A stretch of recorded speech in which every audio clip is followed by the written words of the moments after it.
Halo Mam, kembali lagi dengan saya Ma Evelyn. Pada saat ini saya akan bercerita sedikit kenapa sih saya mengajarkan atau mengajari anak-anak saya pada usia dini. This is based on my experiences that I have, pengalaman hidup yang saya dapatkan. Dan saya menyadari bahwasanya saat ini saya bisa keluar dari keterpurukan saya adalah melalui jalan pendidikan. Kita tahu bahwa pendidikan adalah jalan yang paling nyaman dan paling penting di dalam kita membentuk jati diri kita. Oke, ini berdasarkan pengalaman saya, Bunda. Saya adalah anak yang dibesarkan berdasarkan bully karena saya dianggap anak bodoh. Oke, saya akan bercerita sedikit pengalaman hidup saya. Saya SD di SD Impres, di SD Impres Batubara. Oke, saya adalah siswa yang tinggal kelas. Oke, dikategorikan tidak mampu. Oke, saya adalah siswa yang tinggal kelas. Kemudian yang paling buruk yang saya rasakan adalah ketika ibu saya masuk ke kelasnya. Kebetulan ibu saya adalah seorang guru, dan ketika dia masuk ke kelas kami dan ibu saya membawakan mata pelajaran matematika, saya selalu pasti kena sasaran empuknya. Baik pukulan fisik, omongan. Oke, kalau ibu saya itu selalu membawa omongan panjang, itu selalu kena ke saya. Udah, oke, karena saya dianggap tidak mampu. Dan alasan ibu saya pada saat setelah saya tamat kuliah, alasan ibu saya, kenapa ya mama selalu memukul saya? Pandangannya begini, ketika anak sendiri dia pukul, dia mampu memukul, berarti ketika anaknya tidak dibelanya di depan murid-muridnya, maka itu akan membentuk efek jerah kepada murid-murid lain untuk untuk lebih memperhatikan ibu saya. Karena anaknya sendiri pun sudah mampu dia memberikan hukuman, apalagi anak orang lain. Itu alasannya. Oke, itu yang membuat saya depresi. Yang kemudian saya lanjut ke SMP negeri, SMP negeri 1, mungkin SMP negeri 2 Medan Raya sekarang, dulu SMP negeri 2 Tanjung Gading. Oke, di sana saya kebetulan itu SD high class saya katakan. Kebetulan saya tetap sama. Saya itu berada di ranking terakhir dari ranking terakhir. Ranking terakhir dari ranking terakhir. Oke. And I have no friends, dan saya tidak mempunyai teman. Karena apa? Tidak akan ada seorang pun yang mau berteman dengan anak yang tidak bermanfaat bagi mereka. Oke? Saya adalah korban bully ketika saya SMP.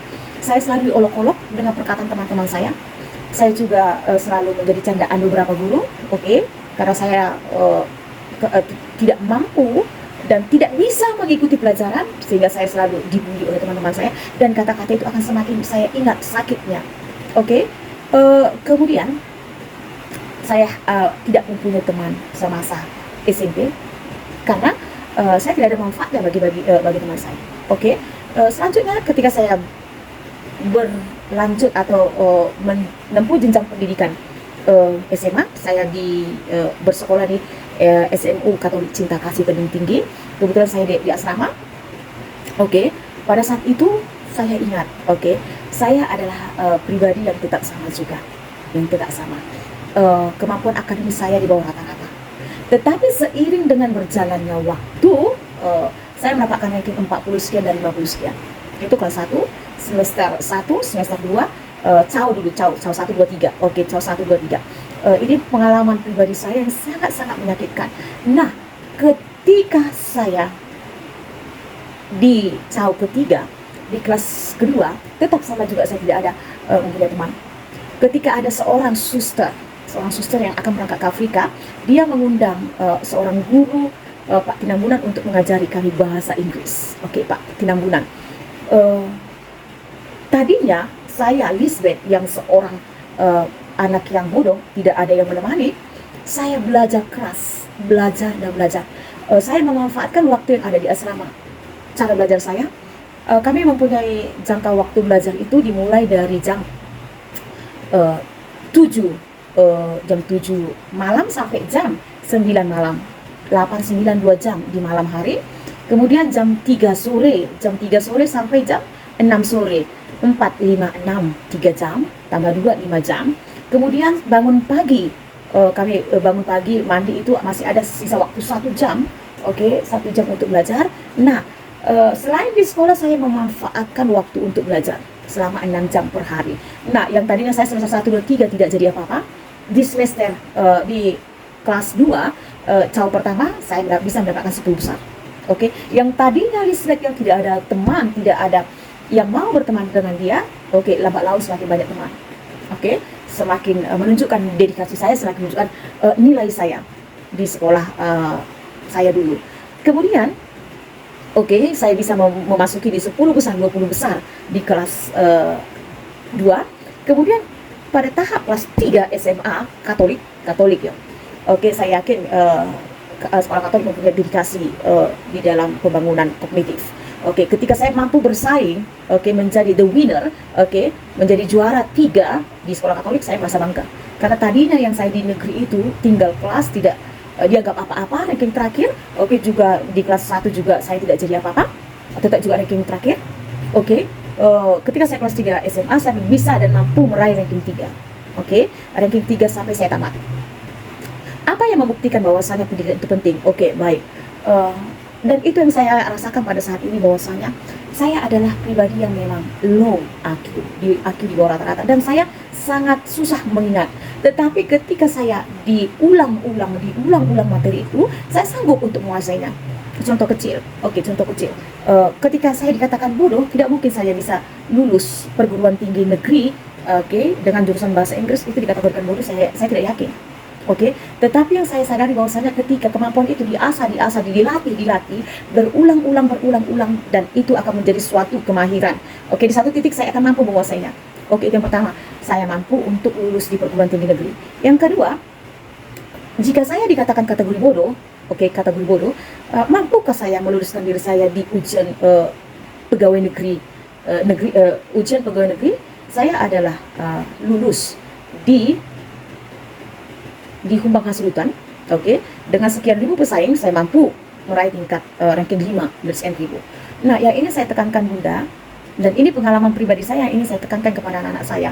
Jujurly, oke, anak saya yang pertama, kedua, ketiga mereka tidak terlahir istimewa. Anak saya yang pertama itu sama dengan saya, dia mendapatkan ranking terakhir.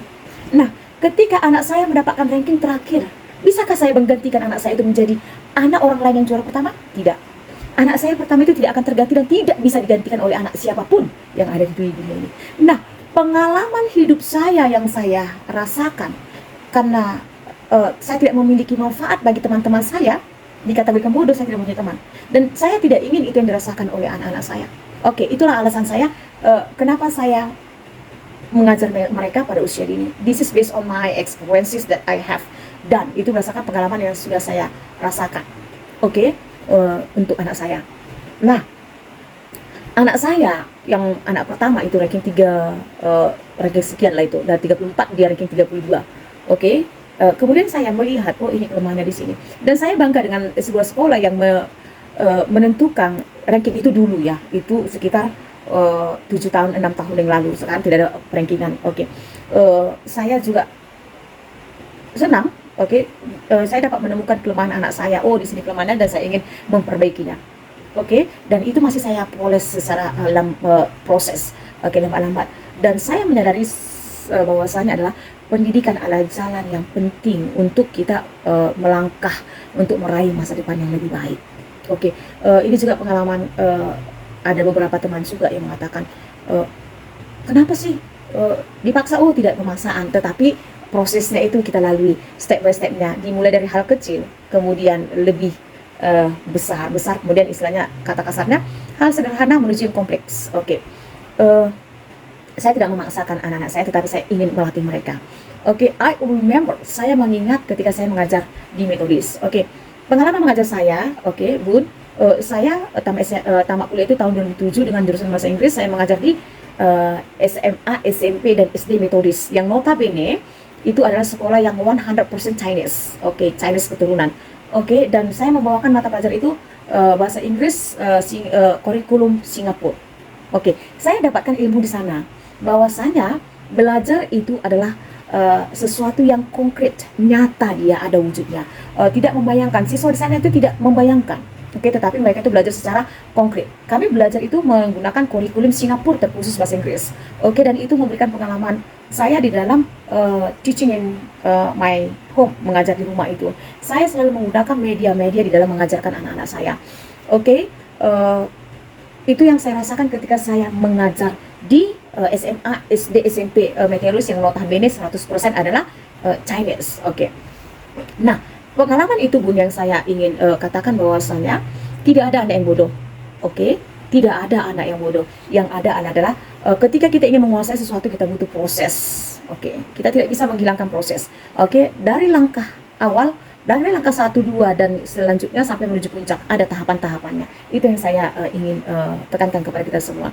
Kita sanggup memberikan handphone berjam-jam kepada anak-anak kita, tetapi kita tidak sanggup untuk melatih anak-anak kita tuh 5 sampai 10 menit sehari. Ini yang saya tekankan kepada anak saya Juito dan anak saya Itonami. Satu hari itu tidak boleh terlewatkan 10 menit untuk belajar bersama. 10 menit. Dan menit berikutnya mereka bebas.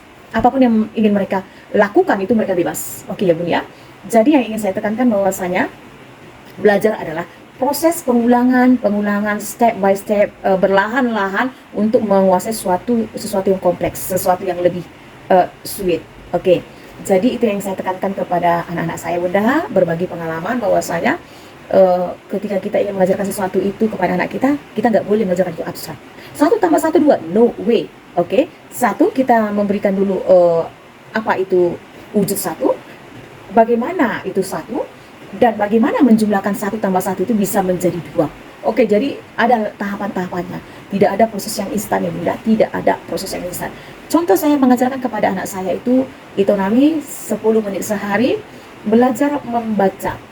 Oke, saya mulai dari 1 tahun 8 bulan, sekarang usianya udah 4 tahun sekian bulan dan sampai sekarang belum bisa. Itu tahapannya. Tetapi saya merasa itulah. Oke, kami tidak pernah menghabiskan hari itu tanpa stimulus. Oke, jadi Bunda, kita sanggup memberikan handphone berjam-jam, menonton TV berjam-jam, tetapi meluangkan waktu untuk anak-anak kita Bunda. Oke, itu is very important for us. Oke, banyak sih dari teman-teman, anak itu nggak boleh dipaksa, tidak ada pemaksaan Bunda. Yang ada adalah stimulus dan respon. Oke, itu yang saya tekankan. Many research and scientists say that banyak para ilmuwan mengatakan pengetahuan itu didapatkan bukan melalui pemaksaan, tetapi melalui proses latihan, step by stepnya. Pelan-pelan saja, tetapi di satu titik mereka akan mahir nantinya. Jadi Bunda, oke, mari kita menjadi ibu yang memberikan waktu sedikit saja untuk anak-anak kita di rumah. Oke, waktu sedikit saja untuk anak-anak kita di rumah. Saya sanggup bermain handphone berjam-jam. Yes, saya bermain handphone berjam-jam. Oke, tetapi saya masih meluangkan waktu dengan anak-anak saya. Dan kebetulan saya juga mempunyai suami yang saat ini mendukung, tetapi dulu no. Tetapi karena dia melihat bagaimana saya mengajarkan anak-anaknya, bagaimana kami bermain di rumah, bagaimana kami stimulus di rumah, dia let it go, membiarkan. Karena apa? Rancangan saya sebagai ibu adalah rancangan yang baik untuk anak-anaknya di masa depan. Nah Bunda, satu hal yang perlu kita ingat, kita tidak tahu apa yang terjadi di masa depan, berhasil tidak berhasil, yang penting kita tahu usaha pada saat ini. Thank you Bunda.